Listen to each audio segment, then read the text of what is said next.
Paz, Shalom, eu sou Mateus.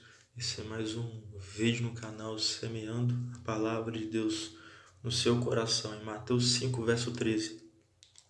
Vocês são o sal da terra. Ora, se o sal se tornar inútil, literal, idiota, tolo, com que se há de restaurar-lhe a força para conservar? Para nada mais presta, senão para lançado fora ser pisado pelos homens.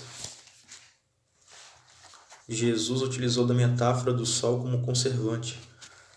Jesus escreve uma situação comum na época em que o sal era a forma mais usada para conservar alimentos perecíveis, especialmente peixe e carne em geral. Se o dono de uma casa não protegesse devidamente o saco de sal no seu depósito, com o tempo a chuva e a umidade poderiam lavar o cloreto de sódio do sal, e o que sobraria no saco seria apenas as impurezas que porventura estivessem agarradas ao sal, como terra, areia e outras sujeiras.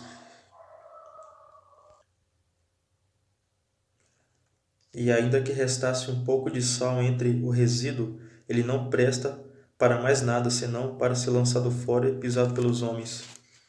Um outro ponto que devemos esclarecer sobre essa passagem sobre o sal é que o verbo que normalmente é traduzido como se tornar insípido ou sem gosto, moraíno, deveria ser corretamente traduzido como se tornar inútil. Iante to alas morante. Então o que Jesus disse foi: vós sois o sal da terra, mas se o sal se tornar inútil, com que se há de restaurar-lhe a força?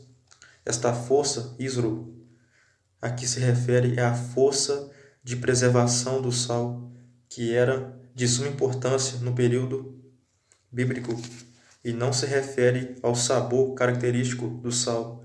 Se o que Jesus tinha em mente fosse recuperar o sabor do sal, o verbo usado seria artu, tempero, e não o verbo isro, que significa ter força, ser capacitado, ser forçado ou prevalecer. Nenhum destes possíveis sentidos do verbo pode ser traduzido como se tornar insípido. Mas dizer que o sal perdeu a sua força para conservar ou preservar faz todo sentido.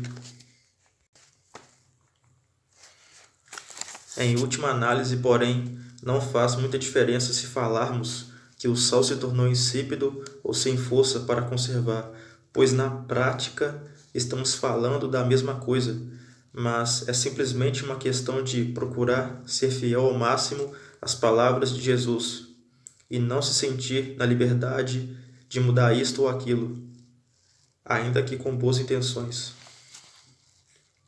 O sal, que somos nós, conserva o mundo para que ele não apodreça de vez. Estamos de fato atuando como sal, impedindo que a terra caia em completa putrefação. Amém?